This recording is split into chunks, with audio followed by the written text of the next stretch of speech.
પર નારીને જોઈને મારી આંખોમાં મલ જામી ગયો છે, મારું આંખોમાં મેલ જામી. મન મલિન વિષય સંગ લાગે, મારું મન વિષયોના સંગમાં, વિષયો લોકોના સંગમાં રહેવાથી મારા મનને મેલ લાગ્યો છે. નયન મલિન પર નારી નિરખી, મન મલિન વિષય સંગ લાગે, હૃદય મલિન વાસના માન મદ, મારું હૃદય વાસના માન અને મદને લીધે મલિન થયું છે.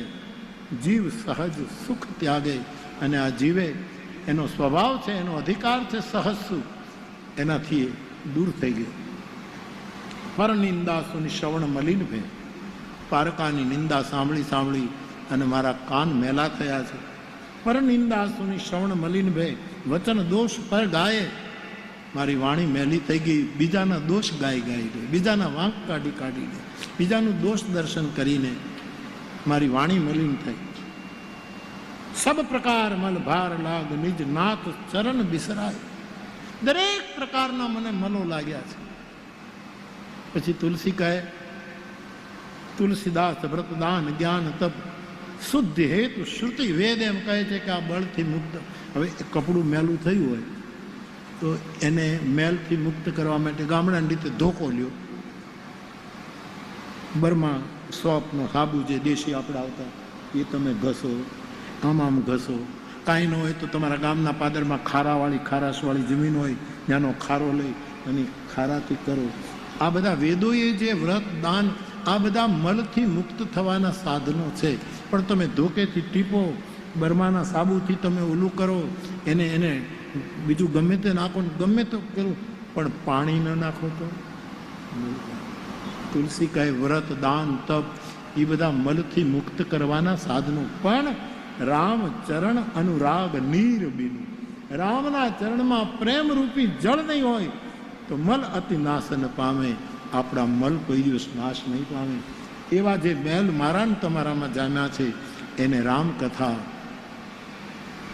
કલિમલ સમની મનોમલ હરની એવી રામકથા ગોંડલના આંગણે આપણે માંડી છે. ત્યારે ભગવાન શિવ અને પાર્વતીનો પ્રસંગ ચાલે છે. એમાં બચેલા સમયમાં આપણે આગળ વધીએ એના પહેલાં 2-5 મિનિટ માટે ભગવાન નામ સંકીર્તન ભાવથી ભીતરથી આપ સૌ બેઠા બેઠા જ કરજો કીર્તન. કૃપયા ઊભા નહીં થતા, નહીં તો બધા ઊભા થશે. જેને બહુ જ અગત્યનું ઊભું થવું હોય તો એ જરૂર, બાકી બધા ભાવથી બેઠા બેઠા ભીતરથી 2-5 મિનિટ ભગવાન નામનું સંકીર્તન. બરોબર.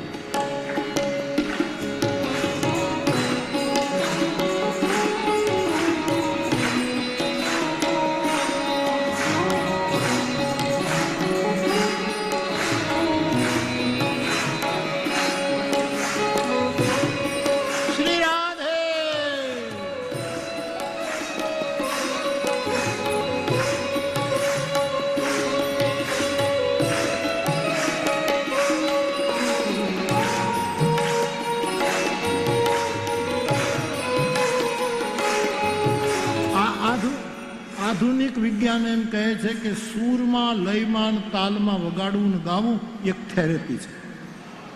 આધુનિક વિજ્ઞાન સૂરમાં રહેવું, તાલ બરાબર, લય બરાબર પકડવી, શબ્દ શુદ્ધિ હોય એ રીતે ભગવાન નામનું સંકીર્તન કરો અથવા તો કોઈ પણ સંગીત એક થેરેપી છે. એ આપણા શરીરને બહુ ફિટ રાખે સાહેબ. શરીરના ફિટનેસનું એક બહુ જ પહેલું પ્રમાણ શું કહેવાય? પેટ અંદર હોય ને છાતી બહાર હોય, એનું નામ શરીર ફિટ.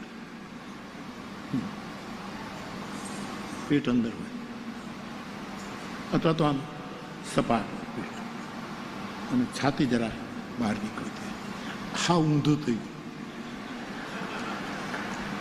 છાતી લગભગ બેહી ગઈ. કોના કારણે બેહી ગઈ ખબર નથી. બીક, પ્રલોભન, ભય, શું થશે એ છાતી અંદર વહી ગઈ ને પેટ આરોગ્યની નિશાન નથી. હવે થઈ ગયું એ થઈ ગયું. આપણું શરીર વધી જાય એટલે, પણ આરોગ્યની વૈદો એમ કહે છે, દેશી વૈદોનું આ વાત એ સાચી છે સાહેબ. પેટ અંદર હોવું જોઈએ. અથવા તો આમ મારે કેમ સમજાવવું બધું? એક વાત તમને ઉભા રહે, તમારી પાસે સમય છે ને ભાઈ? હા, હું તમારો વધારે સમય નથી લેતો ને. તમારું બીજું કામે શું છે? આ 9 દિવસ સુધી આ ગોંડલની રામકથામાં આપણે બધા બેઠા છીએ ને ત્યાં સુધી, જેમ તલગાજડામાં બેઠા હોય તો બધા તલગાજરડિયા કહેવાય, રાતોલમાં બેઠા હોય તો રાતોલિયા કહેવાય, મહુવામાં બેઠા હોય તો મહુવાઈયા કહેવાય, એમ જ્યાં સુધી 9 દિવસ કથામાં બેઠા તો ને બધા ગોંડલિયા કહેવાય. કારણ કે ગોંડલમાં બેઠા છીએ સાહેબ, ગોંડલને લીધે આપણે છીએ અહીંયા, એટલે બધા જ અત્યારે આપણી મોજમાં છીએ. એ આપણી અટક હોય ન હોય, આપણે રાફડા ઉપર બેહીને જે દુહા ગાતો હોય રાફડિયા દુહા કહેવાય છે ને. આપણે રાફડા ઉપર બેઠો હોય દોહો ગાય એને રાફડિયા દુહા કહેવાય. તો મારે તમને એક વાત કહેવી છે. જ્યાં મિત્ર ભાવે એક વાર સુગ્રીવે ભગવાન રામને પૂછ્યું કે પ્રભુ તમારી તંદુરસ્તીનું કારણ શું છે? આમ તો ન પૂછી શકે. સુગ્રીવ તો વિષય છે, રામ બ્રહ્મ છે, પણ મિત્રો બન્યા પછી મિત્રતાનો એવું એક લક્ષણ ગણાય કે દિલની વાત એકબીજાને પૂછી શકે. મૈત્રીમાં તો એ જ હોય. વિનોબાજી તો એમ કહે છે કે મારે બધા મિત્રો જ છે. તુકારામ મારા મિત્ર, જ્ઞાનદેવ મારા મિત્ર, સહજોબાઈ મારી મિત્ર, આ બધાને મિત્રો જ કહે છે. ઇવન પરમાત્માના અવતારો નહીં પોતાનો મિત્ર જ ગણે છે. એ બધા મારો મિત્રો છે, હું એની સાથે વાતચીત કરું છું, એવું વિનોબાજી કહે. એવું છે મિત્રો છે, હું એની સાથે વાતચીત કરું છું, એવું વિનોબાજી કહે. એવું છે મૈત્રી. બહુ મોટું સાધુનું લક્ષણ કહેવાય. અને પતંજલિએ પોતાના શાસ્ત્રમાં મૈત્રીને સ્થાન આપ્યું. મૈત્રી, અને બુદ્ધ પાસે તો મૈત્રી સિવાય બીજું છે શું? મૈત્રી. તો સુગ્રીવ જ્યાં સુધી રામનો મિત્ર નથી બન્યો ત્યાં સુધી તો આવો પ્રશ્ન ન પૂછી શકે. પણ સુગ્રીવ રામનો મિત્ર બની ગયો. આ વર્ષો પહેલા દાદાએ કીધેલી વાત કરું છું સાહેબ. આ વર્ષો પહેલાની સ્મૃતિ આપણી પાસે રજૂ કરું છું. એ ક્યાં ગ્રંથમાં મેં તો ભરોસો રાખીને કાંઈ કીધું નહીં કે ક્યાં લખ્યું છે. મારે કાંઈ પૂછ્યું, ગુરુ બોલ્યા એટલે વાત પૂછું.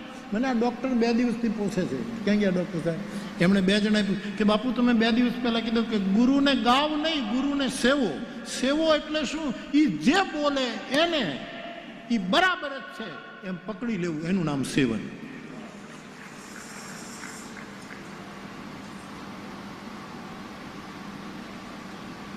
આજ્ઞા સમ નસુ સાહિબ.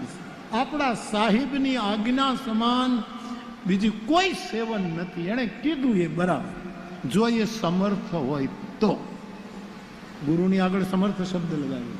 સમર્થ, કમજોર હોય તો નહીં, તો પાછું નહીં માનવું. સમર્થ. માત પિતા ગુરુ પ્રભુ કે બાની. માતા પિતા અને ગુરુ, પછી શબ્દ આવ્યો પ્રભુ. પ્રભુ એટલે માં સમર્થ હોય, બાપ સમર્થ હોય અને ગુરુ સમર્થ હોય, કોઈ જાતની કમજોરી ન હોય તો એ જે બોલે એમાં દલીલ કર્યા વગર માની લેવી, એનું નામ ગુરુ સેવ્યો. પણ સમર્થ હોવું જોઈએ. કઈ સમર્થ નહોતી એટલે એના દીકરાએ માની વાત માની નહીં. હિરણ્યકશિપુ સમર્થ બાપ નહોતો, આમ તો સમર્થ હતો, પણ પ્રહલાદ એની વાત માની નહીં. બલિરાજાનો ગુરુ શુક્રાચાર્ય સમર્થ નહોતો તો ગુરુની વાત બલિએ માની નહીં. વ્રજાંગનાઓએ પોતાના પરિવારની વાત ન માની. ગુરુને સેવો એટલે આજ્ઞા સમ. ફરી એક વખત વિનોબાજીને યાદ કરું. સંન્યાસ લેવા જતા હતા અને ગાંધી બાપ ક્યાં મોકલ્યું, મારે સત્યાગ્રહનો આરંભ કરવો છે, પ્રથમ સત્યાગ્રહી તમારે થવાનું છે વિનોબાજી. એટલે એ જે સંદેશ આવ્યો, જ્યાં ઊભા હતા દાય મૂળ, ત્યાંથી પાછા ફરી અને હિમાલય જવાનું. આનું નામ ગુરુનું સેવન છે. આજ્ઞા સમ નસુ સાહિબ સેવા. તો મૈત્રીમાં આવી રીતે વાત થઈ છે. તો દાદાએ મને કહેલું કે હું તો કાંઈ પૂછું જ નહીં ને કે ભાઈ આ કયા ગ્રંથમાં આવ્યું છે. મારા માટે તો રામજી મંદિરથી તલગાજડાનું મારું માટીનું મકાન અને મોટા બાપાને ત્યાં દાદા સુવા જાય અને આમ નાવા જાય ઘોઘા અમીરની વાડીએ. એ આટલો જે ભૂગોળ હતી ને એમાં મને ત્રિભુવન દાદા ફરતા એવું નહોતું. રામચરિત માનસ આટા મારતું હોય એવું જ દેખાણું છે સાહેબ. આખો ગ્રંથ જ ફરતો. એટલે એના વેણ મારા માટે કાકબાપુએ બહુ સરસ લખ્યું. કે એવું તે શું છે ગંગામાં કે એમાં નાયેથી પાપ ધોવાય? એવું તે શું છે કે એમાં નાય એટલે પાપ ધોવાઈ જાય? એવું તે એમાં શું છે કે જેમાં નાયે પાપ ધોવાય? આવો સંશય કોઈ દી એ કરે નહીં જે ગંગામાં નાય. જે ગંગામાં નાય એ કોઈ દિવસ શંકા ન કરે. કારણ ભાઈ એને ભરોસે રહેવાય. ભરોસે રહેવાય એમાં પંડના ડાપણ ન ડોળાય. એને ભરોસે રહેવાય. કેમ કીધું ને શું કામ કીધું એવો સંશય કદી. વૈદ ઘરના વાટેલા બોલા ઓહડ નહીં ઓળખા. ભાઈ જેને ભરોસે રહેવા. તો લયમાં સૂરમાં રહેવું એક થેરપી છે. માણસને તંદુરસ્ત રાખે સાહેબ. અને આપણે જરાક થોડાક નબળા પડીએ ને જરાક સમજવાનું ક્યાંક આપણે ચૂક્યા છીએ, ઢીલા થઈ ગયા. તો સુગ્રીવે મૈત્રી પછી ભગવાન રામને, રામ તો બ્રહ્મ છે પણ એક માનવના રૂપમાં એને પ્રશ્ન કર્યો છે કે તમારી તંદુરસ્તીનું કારણ શું છે? ભગવાન કોઈ દી રામ બીમાર પડ્યા એવા કોઈની પાસે ખબર છે? કૃષ્ણ ભગવાન બીમાર પડ્યા એવી કોઈને ખબર છે? શંકર ભગવાનને 2 મહિના સુધી હોસ્પિટલમાં રહેવું પડ્યું એવી કાંઈ ખબર તમારી પાસે ક્યાંય હોય તો? કેમ નથી આ લોકો બીમાર? હા. અને પછી ભગવાન રામ કહે છે કે સુગ્રીવ, તારું જેમ પાંચ ભૌતિક શરીર છે એમ મારું, આમ તો એનું શરીર તો ચિદાનંદમય દેહ તમારી ચિદાનંદમય છે. પરમાત્માને આપણા જેવા તત્વો ન હોય, પણ મનુષ્ય આદર્શ બતાવવા માટે ભગવાન રામે સુગ્રીવને કીધું કે મારું પણ પંચભૂતનું શરીર છે. આ તો પ્રભુ એ તો બરાબર, અમારે તો અગ્નિ જળ વાયુ તેજ આકાશ એ અમારા શરીરમાં 5 તત્વો, આપનામાંય 5 તત્વ. તો પ્રભુ બતાવો ને, તમારામાંય 5 તત્વો, મારામાંય 5 તત્વો, અને તમે આટલા તંદુરસ્ત ને અમે કેમ આમ બરાબર નથી, સ્વસ્થ નથી? ભગવાને કહ્યું, સુગ્રીવ, મારામાં જે 5 તત્વો છે એને હું 5 તત્વોમાંથી લઈને પૂર્તિ કરું છું, એટલે હું તંદુરસ્ત. મહારાજ સમજો નહીં કે મારા શરીરના 5 તત્વોમાં હું 5 તત્વોમાંથી લઉં છું. 5 તત્વો મારી સેવા કરે છે એટલે હું તંદુરસ્ત. પ્રભુ જરા સરળ કરીને સમજાવો ને. આમ નવરાશથી બેઠા હશે ભગવાનને સુગ્રીવ, એટલે વાત હતી એ જરાક ખુલાસો કે મારામાં 5 તત્વો છે, એની 5 તત્વો સેવા કરે છે એટલે હું તંદુરસ્ત. આપણામાં જે તત્વો છે એ 5 તત્વો જો સેવન કરવા માંડીએ આપણે તો આપણે બહુ તંદુરસ્ત રહીશું. પહેલું તત્વ કયું છે સુગ્રીવ? બોલે પૃથ્વી. બરાબર, પૃથ્વી એક તત્વ છે. સીતા કોણ છે? બોલે પૃથ્વીની દીકરી, એ મારી સેવા કરે છે એટલે હું તંદુરસ્ત. સીતા પૃથ્વી. આ તમે ભણ્યા વગરના મહાપુરુષોના ઇન્ટરપ્રિટેશન દે. કાંઈ ભણ્યા નહોતા, વ્યાકરણ નહોતું, હરખું ઉચ્ચારણ નહોતું, જીવતર જ હતું, ચોખ્ખું જીવતર, ચોખ્ખું આખું. પૃથ્વીની દીકરી જાનકી, સીતા કર પદ સરોજ લાલિતો, ચિંતકસ્ય મન ભંગ સંગીનો. પૃથ્વીની દીકરી જાનકી એ મારી સેવા કરે એટલે મારામાં રહેલા પૃથ્વી તત્વનું પોષણ આ પૃથ્વીની દીકરી જાનકી કરે છે, માટે તંદુરસ્ત છું. સુગ્રીવ, આ હનુમાન તારો સચિવ છે, મંત્રી છે, ને અત્યારે મારો સેવક છે. એ હનુમાન કોણ છે? બોલે વાયુપુત્ર. તો વાયુ મારી સેવામાં બેઠો છે, પવન મારી સેવામાં, વાયુ તત્વ મારી સેવા કરે, સતત નિરંતર સેવા કરે. હા.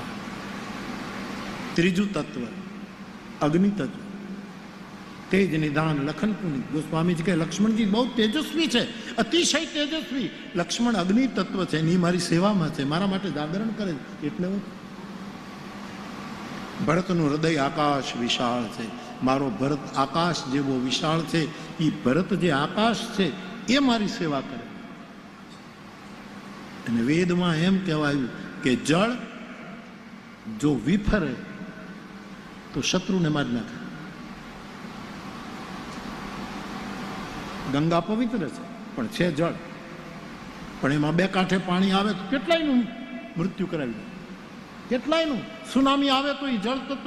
એટલે વેદની અંદર શાયદ કયો વેદ અત્યારે મને સ્મરણ નથી, પણ વેદનું વાક્ય છે, હું જવાબદારીપૂર્વક બોલું. વેદમાં એમ કહ્યું છે કે જળ એ શત્રુઘ્ન છે. જળ આપણે વર્તમાન ઘણા આંદોલન કરે, કોઈ કારણસર આંદોલન, તેના ઉપર નથી લોકો ટીયર ગેસ છોડે, ગેસ છોડે. પૃથ્વી તત્વ, લક્ષ્મણ રૂપી તેજ તત્વ અને હનુમાન રૂપી વાયુ તત્વ મારી સેવામાં છે, માટે હું તંદુરસ્ત છું. સુગ્રીવે કહ્યું મહારાજ બરાબર.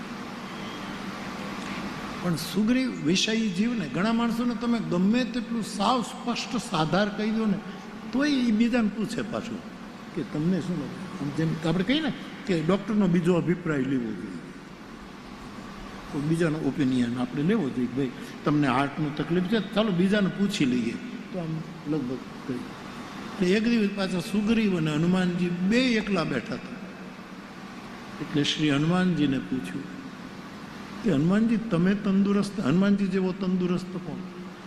અતુલિત બલધામમ હેમ શૈલાભદેહમ ધનુજવન કિશાનું જ્ઞાનિનામ અગ્રગણ્યમ સકલ ગુણ નિધાનમ વાનરાણામ દેશમ રઘુપતિ પ્રિય ભક્તમ વાત જાતમ નમામિ જય હનુમાન જ્ઞાન ગુણ સાગર જય કપી સતી હું લોક ઉજાગર રામદૂત અતુલિત બલધામા અંજની પુત્ર. આટલું તો બોલો તમે, અંજની પુત્ર. ધન્યવાદ. જાગ્ય છીએ એનું પ્રમાણ આપતા હતા. કંચન વરણ બિરાજ સુવેશા, હાથ વજ્ર ધજા બિરાજે, સાધુ સંત કહે તુમ રખવારે, રામ દુવારે તુમ રખવારે. જય જય જય હનુમાન गोसाई, तुलसीदास सदा हरिचेरा, अवनता नहीं संकट हरण मंगल मूर्ति रूप. पगे लागू. धन्यवाद. કંઈક કામ તો થયું છે, કામ તો થયું. 35% તો મળી ગયા, 30% તો મળી ગયા, બાકી 100 વાળું છોડી દઈએ આપણે. ધન્ય. વાહ ગોંડલ, ખુશ રહો બાપ. તો હનુમાનજી અને પાછા સુગ્રીવ ભેગા. સુગ્રીવે હનુમાનજીને કીધું ભગવાનને મેં પૂછ્યું, એટલે એણે કીધું કે આ પંચ તત્વો જે મારામાં છે એની પંચ તત્વો પાસેથી હું સેવા લઉં છું એટલે હું તંદુરસ્ત છું. મને ક્યારેય માથાનો દુખાવો નથી થતો, મને કાનમાં ક્યારેય રસી નથી થતી, મને પીંડી ઉકળતી નથી, મને પેટ પગ તૂટે એવું મને ક્યાંય આમ કળતર નથી. કારણ કે 5 તત્વો મારામાં રહેલા 5 તત્વોની પૂર્તિ કરે છે. તો હનુમાનજીને પૂછ્યું ભગવાને તો આવું કહ્યું, તમારું શું? તો ભગવાન બોલી ગયા એટલે વાત પતી ગઈ, હવે પછી મને શું પૂછો છો? તો કે નહીં, તમે ભગવાનને વાત નહીં કરતા કે મને પૂછ્યું તું, પણ આપણે બે સમજીએ કે તમે જરાક કંઈક તો કહો છો. તો કે મારે એ જ છે, 5 તત્વની હું સેવા લઉં છું, એમાં મારા 5 તત્વો તંદુરસ્ત રહે. મારી અંદરનું જળ તત્વ, મારી અંદરનું પૃથ્વી તત્વ, મારી અંદરનું અગ્નિ તત્વ, વાયુ તત્વ. એ કઈ રીતે? તમે તો ક્યારેય વાત કરી નથી, પણ આવા નિરાતે આપણે બેઠા છીએ ક્યારે? તે પૂછ્યું છે ક્યારે? આજે બેઠા છે. હવે હનુમાનજી જે જવાબ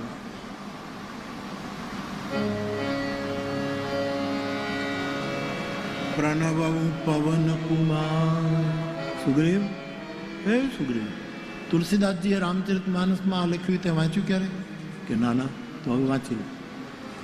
પ્રણવ પવન કુમાર, મારી હું પવનનો દીકરો છું એટલે વાયુની સેવા લઉં છું.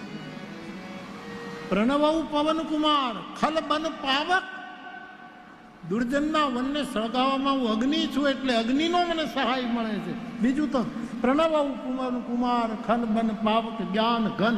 જ્ઞાનનું વાદળ એટલે જળ તત્વ. મારું જળ તત્વ મારી સેવામાં. પ્રણવ પવન કુમાર ખલ બન પાવક જ્ઞાન ઘન. જાસુ હૃદય આગળ. હૃદય ઘટાકાશ, આકાશ. હૃદય આકાશ. મારું હૃદય આકાશ છે. અને આગાર, આગાર એટલે ઘર. જમીન વગર ઘર ક્યાં બાંધશું? આગાર શબ્દ જો લેવો હોય, મકાન શબ્દ, તો આપણે પૃથ્વી તો જોઈએ. એ આગાર શબ્દમાં પૃથ્વી તત્વનો સંકેત છે. આ એક જ સોઠામાં, એક જ તત્વમાં હનુમાનજીનું તંદુરસ્તીનું રાજ છે. તો મારા ને તમારામાં રહેલા પંચ તત્વો, આ બધા રામાયણના રહસ્યો, ઔરવ રામ રહસ્ય અનેકા છે સાહેબ. એ તો આપણો ગુરુ ખોલે તો ખબર પડે, નહીતર ખબર નથી પડે. અને આટલા જાહેરમાં જ હું પહેલી વાર કહું છું આ મુદ્દો. આ 936મી કથામાં આટલા મેં એક બે જગ્યાએ અમસ્તા બેઠા બેઠા વાત કરી છે. એક વાત જુદી છે. એક વૈદરાજની સાથે હું વાત કરતો ત્યારે મને એણે પૂછ્યું તમારી તંદુરસ્તી અમે જ્યારથી જોઈએ તે રામદેવ બાબા નથી મને કહેતા બાપુ તમે એવા ને એવા લાગો છો. મારે એવું ને એવું જ રહેવું છે. પેટ બહાર ન નીકળવું જોઈએ, છાતી અંદર, પેટ બહાર ઉલટું થઈ ગયું. એ તંદુરસ્તીની નિશાની નથી છે. અને પછી પગ બગ હાવ હાંઠીકા જેવા થઈ ગયા. કાર્ટૂન લાગે માણસ, કાર્ટૂન. માણસ નથી લાગતો, કાર્ટૂન.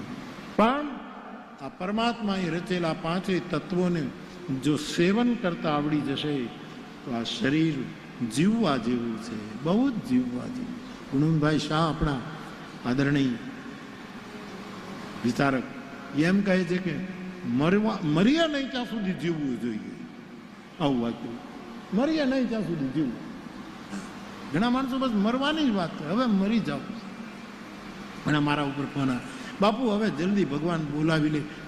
તને ન બોલાવે, હજી તો તને ઇન્કમ ટેક્સ વાળા બોલાવશે બેટા, એ તને નહીં બોલાવે. હજી તો તને ઘણા ઈડી વાળા બોલાવશે, આઈટી વાળા બોલાવશે, સીઆઈડી વાળા બોલાવશે, ઘણા લાઈનમાં ઊભા છે, તને એ નહીં બોલાવે. રહેવા દે. મને ભગવાન હવે દોરી ખેંચી લઈ મારી, પણ તે કેટલાના દોરીઓ કાપી નાખી છે એનો તો વિચાર કર. મરવાની વાત નહીં કરતા ગોંડલ, મરવાનું નહીં. કબીર સાહેબ આપણને શીખવી ગયા છે, શૂન્ય મરે, અજમા મરે, અનહદ હું મર જાય, રામ સનેહી ના મરે, કહ કબીર સમજાય. મરવાની વાત નહીં, જીવવાનું. જ્યાં સુધી જીવ, મોત કરો. 24 કલાકનો કાર્યક્રમ, પ્રસન્ન રહેવાનું, જે મળે એની સામે હસીને વાત કરવાની. એ આઈસ્ક્રીમ ખવડાવે તો ખાઈ લેવાનું, કાં તો આપણે એને ખવડાવી દેવાનું. લહેરમાં જ રહેવાનું. એ તો બે બાજુ હોય ને, એ ન ખવડાવે તો આપણે ખવડાવી દેવાનું લહેરમાં. અને આપણી પાસે પૈસા ન હોય તો હમાને કહેવાય કે ભાઈ તું મને ભજીયા ખવડાવીશ ને તો હું પ્રસન્ન રહી શકીશ. મારે પ્રસન્ન રહેવું છે, ઉધાર રહીને પ્રસન્ન રહેવું. તું મને ભજીયા ખવડાવ તો હું પ્રસન્ન રહી શકીશ. તમે મને ગાંઠિયા ખવડાવો એટલે હું પ્રસન્ન થઈ જાઉં સાહેબ. કેટલો સસ્તો માણસ છું, કેટલો સસ્તો માણસ. આટલું સસ્તું તો શું છે? બહુ કર્યો ભાઈ. તો બાપ મને વાત કરતા હતા, બહુ સરસ વાત. તમે છે ને સાહેબ, સ્વર્ગમાં છે ને, તમને એક બીજી વાત આપણે વાત કરી. સ્વર્ગમાં ગાય છે પણ છાશ નથી. ચક્ર સંસ્કૃતમાં છાશ.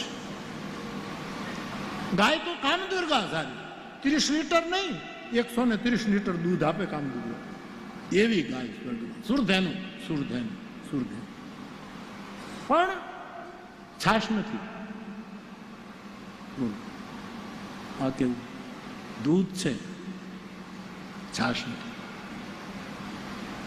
હવે દૂધ હોય અને છાશ ન થાય એ કેમ બને? તમે મને તરત જવાબ આપશો કે દૂધ હોય અને એની છાશ કરવી હોય આપણે તો શું કરવું જોઈએ?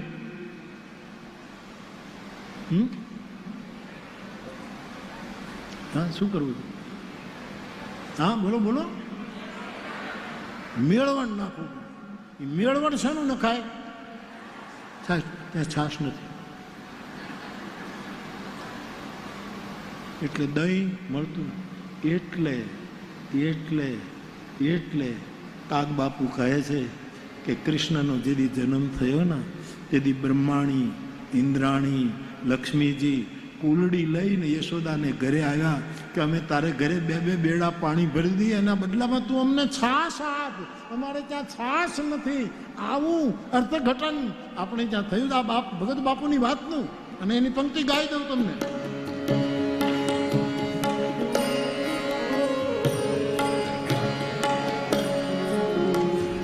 હાથમાં લઈ કુલડીને ઊભી દરાણી, હાથમાં લઈ કુલડીને ઊભી દરાણી. અને મેં બચપણમાં જોયું છે, આપણા ગામડાનો વિનિમય તો જુઓ, જેને ઘરે દૂધાણું ન હોય એ છાશ લેવા, કોઈને ઘરે દૂધાણું હોય એને ત્યાં લેવા જાય, પણ મફતમાં છાશ લે નહીં. એટલે કે બેન તમે મને છાશ આપો તો હું તમારે બે બેડા પાણીમાં ભરી દઉં. એટલે મફત નહીં, હું પાણી ભરી દઉં અને તમે મને છાશ આપો. તો સ્વર્ગમાં છાશ નથી એટલે ઇન્દ્રાણી છાશ લેવા આવી છે, કારણ કે મેળવણ નથી, ત્યાં કોઈને મેળ જ નથી, મેળ જ નથી. એકાબીજા અંદર લડ્યા જ કરે છે. મંથન કરવાનું થયું તો એ બધા જ ભેગા થઈને ખબર નહીં શું શું કરવા માંડ્યા છે. મેળ જ નથી. આ મેળવણ છે એ મેળ છે. છાશ તો એને મળે જેને એકાબીજા પ્રત્યે મેળ હોય સાહેબ, નહીતર તો જીવન પેલું કહું. એટલા માટે કવિ કાગ બાપુ લખે છે. હવે કયા સંદર્ભમાં એને લખ્યું છે આ તો જે સમજાવ્યું તે આપની પાસે કહું છું, મહત્વની વાત છે. ચાલો હાથમાં લઈ. તો તલગાજડામાં પણ મેં જોયેલું કે જે બિચારા જેને દૂધાણું ન હોય એ કોઈને ઘરે છાશ લેવા જાય મફત ન લીધી કે બા બેન અમે એક હેલ પાણી ભરીને તમારા પેલા નાખી પછી તમે છાશ આપો. તો સાહેબ ઇન્દ્રાણી યશોદાને આંગણે કુલડી લઈને આવે છે અને કહે માં તું અમને છાશ આપ, હું સ્વર્ગથી આવી છું, હું બે બેડા પાણી ભરી દઉં તને. કાગ બાપુ આ સંદર્ભ આપે. સર્જક ક્યાં જાય એની રેન્જ જુઓ. જડપેલું અમી અમર કરશે પણ અભય નહીં.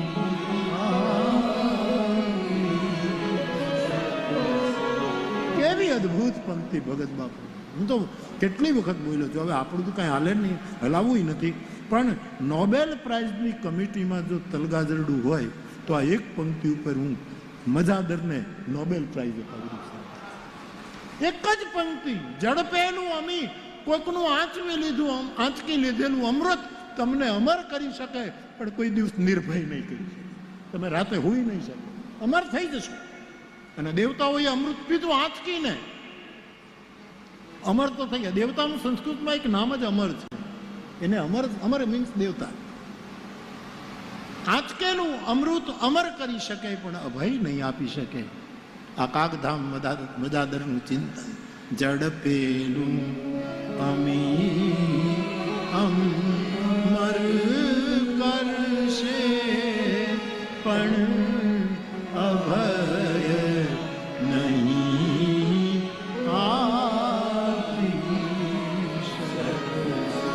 આ મંથનની ગોળી ને તળિયે ઝેર હશે તો અને કાં જગ સળગીને ભસ્મ થશે અને કાં તો કોઈ જટા પણ જાતો સુરન મૌલિ કલ્લોલિની ચારુ ગંગાલ સદભાલ બાલ કંઠે ભુજંગા. કોઈ જટાધર જાગશે સાહેબ જ્યારે પીનારો તો ઝડપેલું યમી.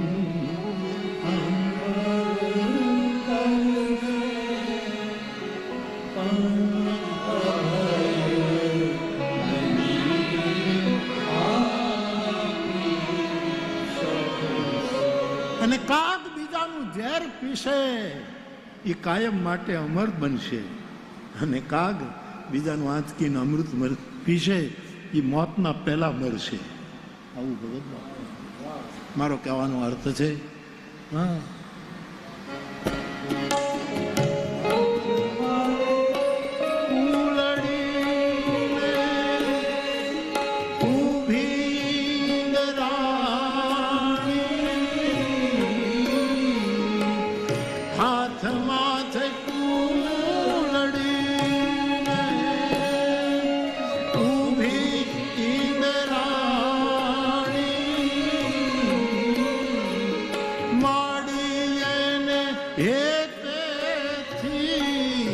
ભરવા છે જોને તારા પાણી હે નંદ રાણી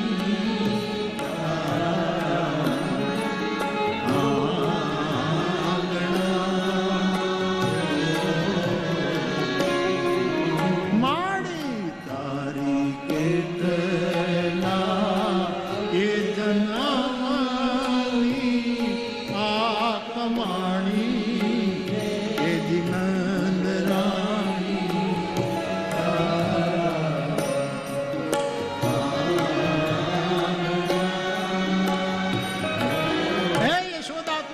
ભાગ્યશાળી કે ઇન્દ્રાદિ દેવતાઓના આ દેવનારીઓ તારે ત્યાં છાશ લેવા આવે છે. તારા ભાગ્ય કે ગંગા અને જમના તારા પાણીયારાના ગોળા